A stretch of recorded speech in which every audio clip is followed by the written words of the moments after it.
మన యొక్క శరీరంలో ఉన్నటువంటి అవయవాలు ఎంతో విలువైనవి. మన గుండె చాలా విలువైనది. మన కళ్ళు చాలా విలువైనవి. మన బాడీలో ఉన్నటువంటి ఆర్గాన్స్ అన్నీ కూడా ఎంతో విలువైనవి. అయితే అవి చనిపోయినప్పుడు వృధాగా మట్టిలో కలిసేదానికంటే ప్రజలకు ఎవరైతే అవసరతలో ఉన్నటువంటి వారున్నారో వారికి మనము దానం చేస్తే అది వారి యొక్క జీవితంలో ఒక గొప్ప వెలుగునిస్తుంది అనేటువంటి ఒక మంచి ఆలోచనతోటి ఈ యొక్క ఆర్గన్ డొనేషన్ని ప్రారంభించడం జరిగింది.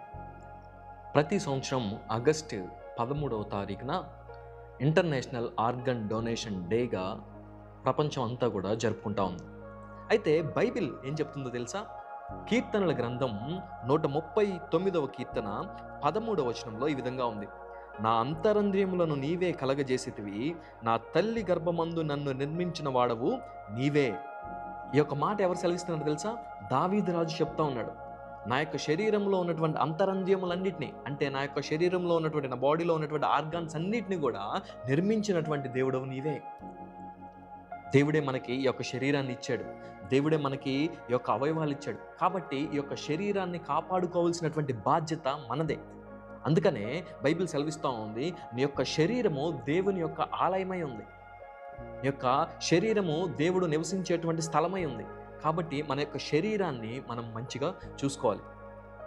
మన యొక్క ఆర్గాన్స్ని కుదిరితే మన తర్వాత వేరే వారికి దానం చేయడానికి కూడా ముందుకు రావాలి. ఇది అనేక మందికి తెలియాలి.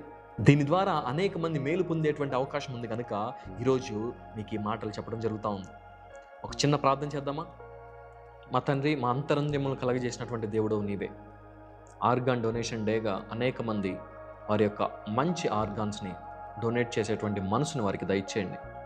ఎవరైతే అవసరతలో ఉన్నారో అవసరతలో ఉన్నటువంటి వారికి ఆర్గాన్స్ ఉపయోగపడడానికి సహాయం దయచేయమని, ఈ యొక్క కృపను మాకు దయచేయమని యేసయ్య అతి పరిశుద్ధమైన నామములో అడిగి వేడుకుంటున్నాము పరమ తండ్రి. ఆమేన్.